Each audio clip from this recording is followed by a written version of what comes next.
If you don't design your own life plan, chances are you'll fall into someone else's plan. And guess what they've planned for you? Not much. That was the hard truth I had to face as a young man. For too long, I thought life would simply hand me the things I wanted. Success, wealth, freedom. But here's what I discovered. Life doesn't give you what you want. Life gives you what you deserve by the person you become. And that shift in thinking, that one realization, changed everything. Now, I'm not talking about wishful thinking. I'm talking about wealth habits practiced daily. I'm talking about disciplines, the ones that turn pennies into fortunes and moments into legacies. I'm talking about the decisions that move you from scarcity into abundance, from wages into profits, from survival into freedom. So tonight I want to share with you 7 mindset shifts that transformed my life. These weren't just little adjustments in philosophy. They were revolutions in the way I thought and the way I spoke.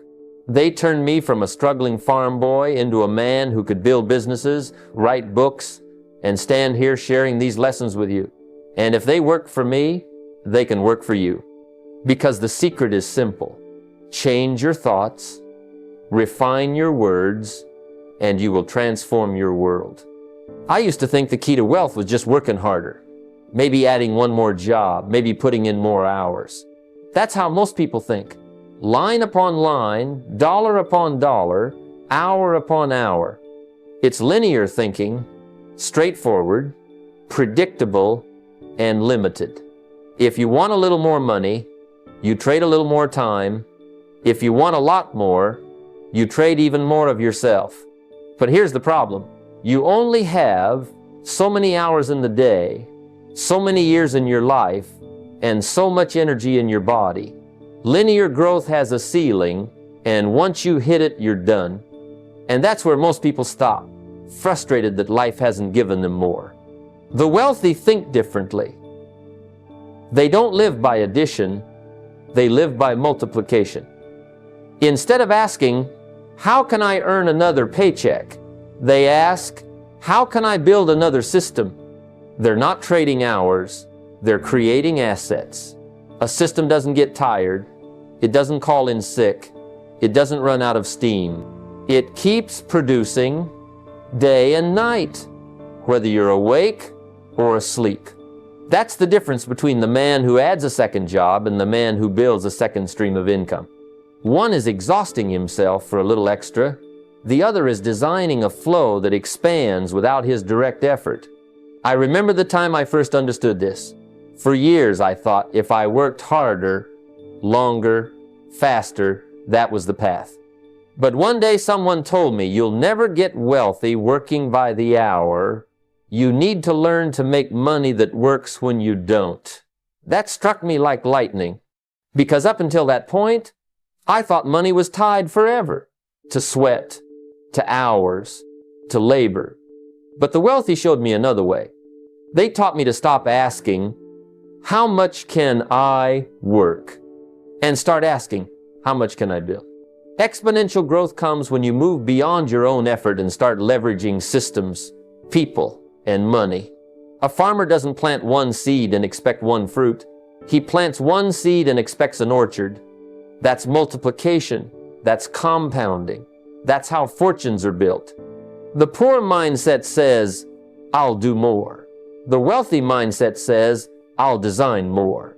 And once you make that shift, you stop living paycheck to paycheck and start building streams that feed each other, compounding into something much larger than the sum of its parts.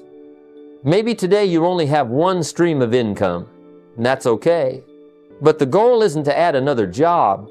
The goal is to create another asset, a small investment account, a side business, a piece of real estate, a skill that produces royalties or fees again and again. That's multiplication. Over time, you'll see what happens. One stream becomes two, two becomes four, and suddenly your money isn't coming in line by line, it's coming in waves. That's the power of exponential growth. I'll never forget the moment this truth came alive for me. Someone asked me, "Do you only want to make a living or do you want to make a fortune?" That shook me. Because for years, I had been busy making a living, trading my time for money, always focused on what I could earn. But the wealthy weren't asking that question. They weren't counting their hours or their salaries.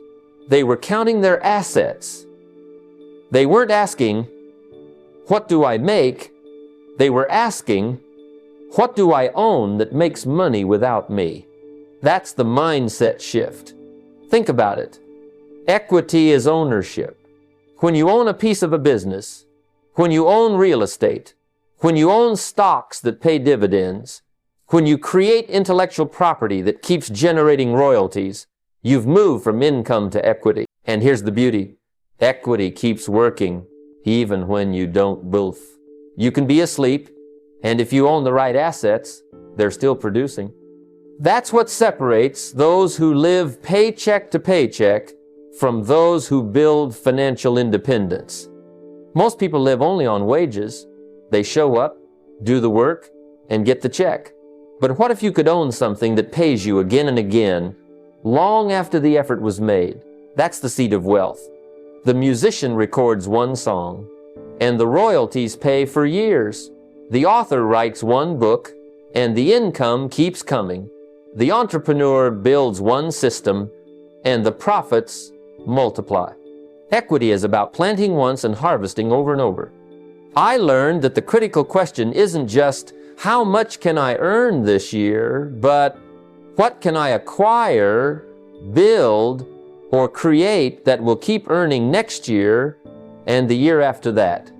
It changes the way you see money. Suddenly, every dollar you earn from wages becomes an opportunity to buy equity. You can consume it, or you can convert it into an asset that multiplies. The wealthy don't let wages stop at the paycheck. They funnel wages into equity, turning temporary effort into lasting wealth. That's why the first step is to set aside a portion of every paycheck and use it to acquire ownership. Buy a share in a company, start a small business, acquire real estate, or create something of value that the market will pay for over and over. Don't just consume, convert. That shift from thinking like a wage earner to thinking like an owner is what separates financial struggle from financial freedom. So the next time you're tempted to ask, "How much do I earn?" stop and ask, "What do I own?" Because when income stops, equity continues. And that's the path to true wealth. I used to think time was just something that happened to me, a background for life, like a river flowing past without much thought. I would fill my days with tasks, errands, and obligations, thinking that being busy meant I was productive, thinking that trading hours for dollars was the only way to advance. But then I realized that time is the ultimate currency, far more valuable than money, because money can be replaced, but time cannot. Every hour wasted is an hour of potential wealth lost forever. That's when the mindset shift occurred. I began treating every hour as if it were a seed, capable of growing into extraordinary results, if planted correctly. Think about it. We all get the same 24 hours each day. Yet, some people seem to create wealth effortlessly, while others struggle endlessly. The difference isn't luck, it's how those hours are invested. The wealthy don't spend time casually, they invest it intentionally. They ask, will this hour produce results? Will it multiply my ability to earn, learn, or lead? I remember when I first started applying this principle. I began scheduling blocks of my day specifically for personal growth, for learning, for building relationships, and for developing systems that could work without my constant presence. Those hours, invested wisely, began to compound just like money does. Time invested in learning a skill, reading a book, attending a seminar, or improving communication doesn't just pay off once, it pays off repeatedly. 1 hour spent writing, planning, or designing a system can create income for months or even years. I learned to stop giving my hours away to unproductive activity, endless television, or low-value meetings. Instead, I chose to direct my energy where it could multiply, in knowledge, in creating systems, and in mentoring others. I began to see that an hour of focused effort on building a business, creating intellectual property, or improving myself had far greater returns than a day spent merely earning wages. The key is leverage. Time, like money, can be multiplied, delegate, systematize, and create structures that allow your effort to work beyond the immediate moment. Teach someone what you learn, and now your hour invested produces value through another person's action. Write a book, and it continues to generate income long after the writing hour ends. Every disciplined investment of time compounds into personal growth, wealth, and freedom. So, the shift from spending time to investing time is about recognizing that each moment is capital, each hour a seed. Treat it as such, and you'll find that time, once invested wisely, can yield returns far beyond what money alone could ever buy. Time is wealth. Invest it. I used to think that success came from trying harder on my own, that the people around me, my friends, colleagues, and peers, were enough to guide me. I would listen to complaints, frustrations, and excuses, thinking that shared struggle somehow led to growth. But I quickly learned that if you want to rise, you cannot rise to the level of your peers, you rise to the level of your mentors. Surrounding yourself with those who challenge you, who have achieved what you aspire to achieve, is not a luxury, it's a necessity. The poor mindset often finds comfort in the familiar. It settles for environments where criticism, envy, and fear dominate. People in that space talk about why things won't work, who is to blame, and why the future is limited. I remember early in my career, I spent months in rooms where the talk was mostly excuses. I thought I was learning, but all I was doing was reinforcing my limitations. My mindset remained constrained because the people around me could not stretch beyond their own experience. The shift came the day I decided to intentionally seek out mentors. People who had already walked the path, faced challenges, and built extraordinary results. I began studying them, listening to their stories, and asking the kinds of questions that mattered. I discovered something profound. Success leaves clues. If someone else has achieved a level of wealth, freedom, or influence, there is a path, a methodology, a way of thinking that can be learned. The moment I stopped trying to figure it all out alone and started studying the successful, everything changed. A mentor does more than teach. A mentor expands your vision, challenges your assumptions, and accelerates your growth. I learned to embrace discomfort, to take advice I didn't always like, and to apply it with discipline. Each conversation, each piece of guidance became a seed that compounded over time. I also realized that the people who challenge me are far more valuable than the ones who merely agree with me. True mentorship is not about flattery, it's about growth. The wealthy surround themselves with people who raise the bar, who ask questions that make them think, and who expect them to perform at a higher level.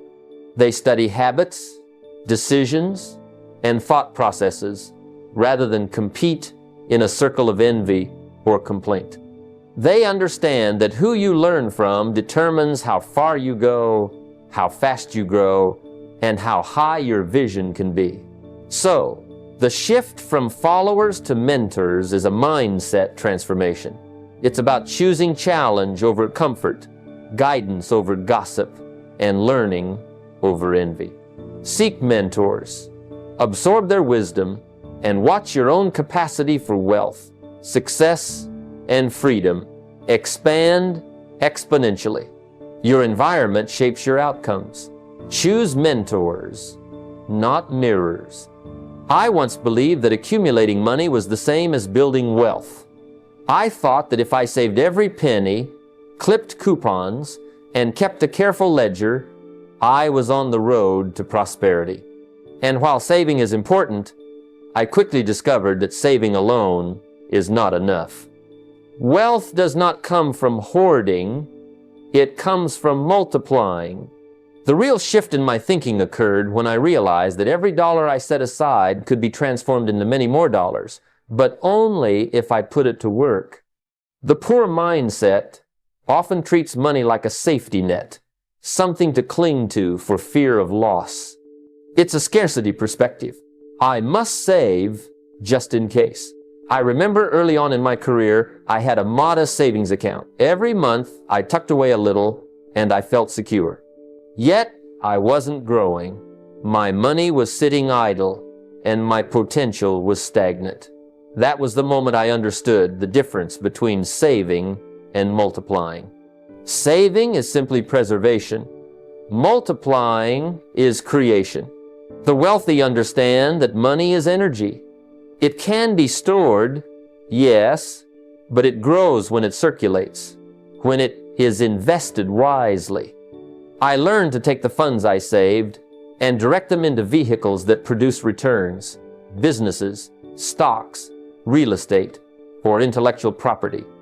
Each investment, carefully chosen, acted like a seed planted in fertile soil.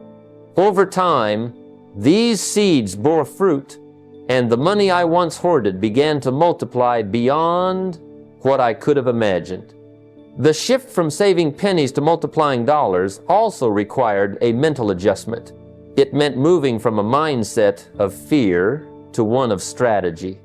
I began to ask, where can this dollar work for me? How can it generate more value? It was no longer about keeping money locked away. It was about making money a servant, not a master. I learned to think long-term, to understand compounding, and to embrace calculated risk. Small investments consistently made over time accumulated into significant wealth. This mindset change also taught me the importance of financial education. To multiply dollars effectively, I had to understand markets, opportunities, and principles of value creation.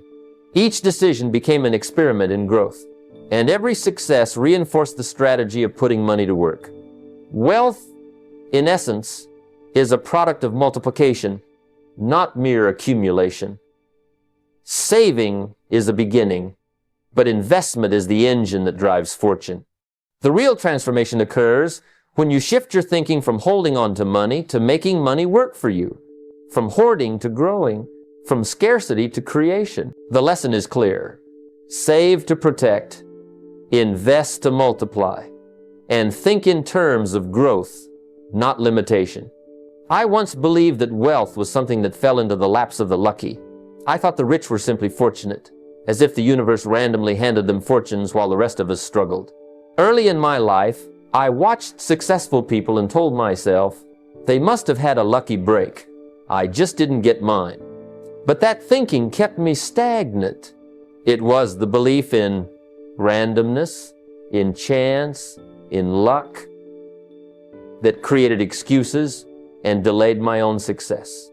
The first shift came when I began to study the patterns behind success. I realized that wealth is not a roll of the dice.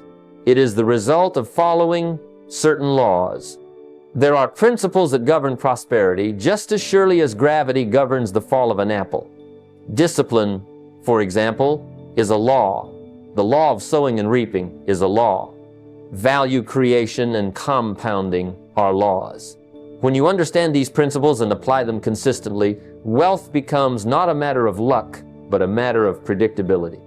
Discipline, I learned, is the foundation of these laws. If you save a portion of every paycheck, invest consistently, and educate yourself continuously, your actions compound over time. This is not chance, it is law. The wealthy do not gamble on their income or depend on miracles. They follow these principles diligently.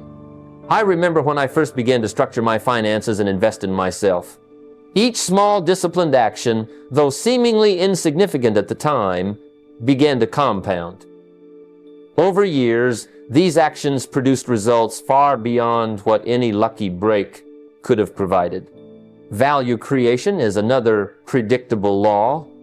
Wealth follows those who create value, not those who wait for value to find them. When I started offering solutions, improving my skills, and helping others achieve their goals, I noticed a pattern. The more value I delivered, the more resources flowed toward me. There was no luck in it, only the natural consequence of contribution. Compounding amplified these effects as knowledge, relationships, and investments grew over time. The true shift came when I internalized this. Money is not random. It responds to predictable principles. Life will reward those who understand and obey these laws. And once you see wealth this way, you stop waiting for luck and start designing your own prosperity. You stop hoping for windfalls and begin sowing seeds that grow. Wealth is a law, not luck. Follow the rules consistently, and abundance becomes inevitable. I used to think that knowledge alone would make me wealthy. I spent countless hours reading books, attending seminars, and absorbing ideas from anyone who seemed successful. I carried stacks of notes, highlighted passages, and collected insights, thinking that understanding was enough. But the results in my life were the same: modest, stagnant, uninspired. I had information, but I lacked transformation. The first realization hit me like a bolt. Wealth is not created by accumulation of knowledge, but by disciplined application. Knowing what to do is only the first step. Doing it consistently is what produces results. Many people live in what I call information overload. They chase the next book, the next seminar, the next strategy, yet their bank accounts and lifestyles remain unchanged. Information without action is like a car without an engine. It looks impressive, but it doesn't move. I shifted my focus.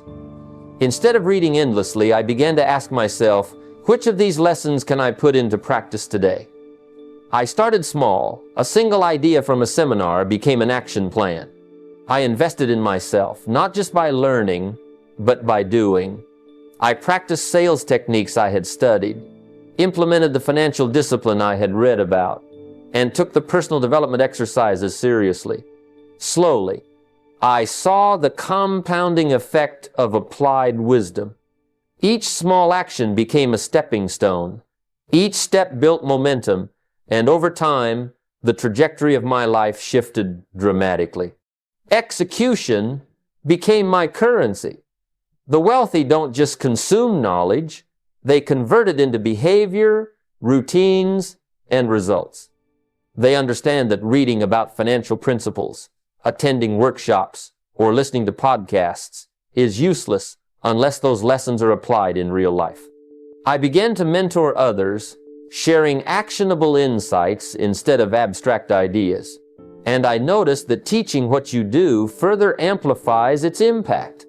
Applying knowledge solidifies learning, builds confidence, and opens doors to opportunities that mere understanding never could. The shift from consuming information to applying wisdom is simple in concept but profound in effect. It is the difference between dreaming about wealth and actually creating it. Knowledge excites the mind, but action transforms your life. I learned that success is not found in what you know, but in what you do consistently. Wealth comes to those who execute. Information alone is empty. Applied wisdom is power. I used to think that earning was only about me, about securing my own comfort, my own freedom, and my own future. I worked tirelessly, focused on the paycheck, and measured success by what I could accumulate. Yet, despite the long hours and effort, I often felt empty, as if my achievements were only filling a personal void. It was then I realized that wealth, in its truest sense, is not merely about accumulation, but about contribution. True prosperity doesn't reside in bank balances or material possessions. It lives in the impact you create and the lives you touch. The first shift was understanding that money is a tool, not a master. It can serve you, amplify your efforts, and enable freedom, but if it becomes the goal, it enslaves you. The wealthy see money differently. They see it as energy that flows to create value, solve problems, and enrich the lives of others. I began asking myself, how can the money I earn serve a greater purpose? How can it improve someone else's life, provide opportunities, or solve a problem? This question changed my approach entirely. I started small, redirecting portions of my income to causes I believed in, to help others develop skills, and to invest in initiatives that could improve my community. The shift from self-centered earning to contribution-centered earning created a compounding effect I could never have predicted. Doors opened that I hadn't anticipated. Opportunities, relationships, and partnerships arose simply because my resources were being used to add value beyond myself. I realized that when your earning aligns with contribution, money begins to circulate in ways that generate more wealth, more influence, and more fulfillment. Wealth without contribution is hollow. The wealthy do not hoard. They leverage their resources to create systems of giving and value. They invest not just for personal gain, but for the impact those investments can have on people, communities, and industries. Contribution expands your network, builds trust, and enhances your reputation.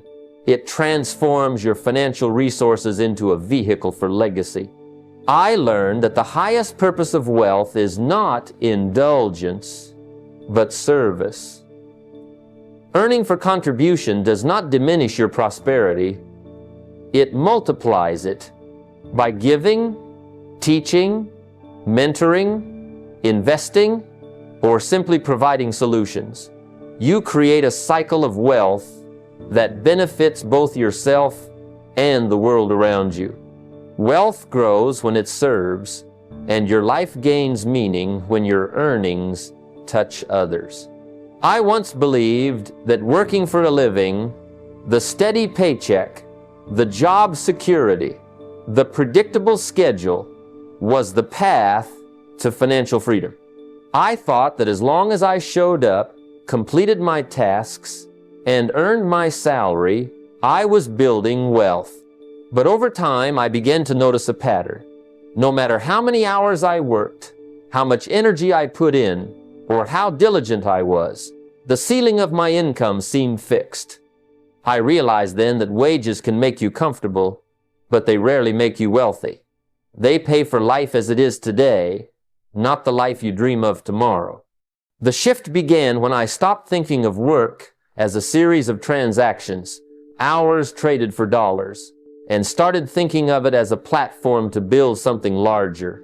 Wealth isn't accumulated by hours alone. It's created by transforming effort into equity, by turning skills into systems, and by letting your labor generate more than immediate compensation. One of the earliest lessons I learned was that every hour worked could be leveraged to create multiple streams of value. A simple task done today could become a process, a product, or a service that continues to earn long after the task is complete. I started small, experimenting with side projects, looking for opportunities to turn ideas into assets. A simple weekend venture, a service I could offer in my community, or a product based on my expertise became a way to multiply the results of my labor. Instead of trading 40 hours a week for $400, I sought ways to turn that effort into something that could generate $4,000 or more, something that could grow without requiring constant attention. I discovered that profits are born when you build systems, leverage skills, and focus on ownership rather than consumption. The mindset shift was profound. I stopped asking, how much can I earn this week? And started asking, what can I create this week that will continue to earn for years? Every skill I learned, every relationship I nurtured, every system I implemented became a piece of my fortune. Wealth isn't just money, it's ownership, influence, and value that persists long after the initial work is done. Wages provide survival. Profits provide freedom. The wealthy work on their fortunes, not just for their fortunes. They invest time, energy, and knowledge into assets that grow independently of their hours. They treat every project, every skill, and every opportunity as a seed for long-term gain. This perspective turns ordinary work into extraordinary results and transforms a life of effort into a life of abundance. When you stop merely working for a living and start working on your fortune, every choice, every skill, and every hour compounds toward lasting wealth. I used to live in the mindset of survival, paying bills, keeping the lights on, making sure there was enough to get through the month. I thought that if I could just earn enough to cover my expenses, I had succeeded. But then I realized survival alone is not wealth. Surviving is temporary, thriving is lasting, and true wealth is measured not by what you accumulate for yourself, but by what you create for generations to come. The shift began when I started asking a different question. What can I build that outlives me? Wealth, in its deepest sense, is not only money, it's wisdom, values, habits, systems, and assets that endure beyond a single lifetime. I started observing people who left marks on the world. Their families thrived, communities prospered, and their influence echoed long after they were gone. They understood that wealth is multiplied when it is shared thoughtfully and strategically. It isn't about handing over cash alone. It's about teaching the principles of responsibility, discipline, and vision. It's about providing the knowledge and tools that allow others to stand taller, achieve more, and carry forward a legacy. This shift required a transformation of mindset. I moved from thinking, how can I survive this month, to asking, what can I create today that will benefit my family, my business, and my community for decades? Every decision I made, how I spent my money, how I invested my time, how I mentored others, was weighed not just for immediate gain, but for long-term impact. I began to invest in systems and assets that would continue to generate value even when I was not actively working, knowing that true wealth is sustainable. Generational thinking also changed the way I approached personal growth. If I wanted to leave a legacy, I had to become a person worthy of it. I could not merely pass down money without passing down principles. That meant cultivating discipline, integrity, and vision in myself, so that what I built could endure the tests of time. I sought mentors, read deeply, studied the patterns of success, and applied these lessons consistently. Each improvement in myself amplified the potential impact of my legacy. The shift from survival to legacy is ultimately about purpose. Wealth without purpose is fleeting. Wealth with purpose becomes immortal. When you start to think beyond your immediate needs and consider the generations to follow, your actions gain focus, your investments gain strategy, and your life gains meaning. This mindset transforms work into creation, income into assets, and ambition into influence. The true measure of wealth is not how long you survive, but what you leave behind that helps others thrive. As we come to the close of this journey, remember this: wealth is not a matter of chance, it is a matter of choice. Every thought you nurture, every habit you practice, every decision you make compounds over time into the life you will live. If you desire financial freedom, it begins with the mindset you carry today. Discipline your actions, expand your knowledge, invest in yourself, and focus on creating value that lasts. Do not wait for the perfect moment to start. Start now with what you have, where you are. Begin by defining your vision, tracking your finances, building systems, and dedicating your time to growth, not mere busyness. Surround yourself with people who lift you higher. Study the habits of the successful and commit to daily actions that move you closer to your goals. Remember, true wealth is not only measured in dollars, but in the life you design and the legacy you leave behind. Let your actions today create opportunities for tomorrow. Take responsibility for your financial life. Take the first step toward your vision and begin the disciplined practice of prosperity. Your journey to freedom, abundance, and impact begins now.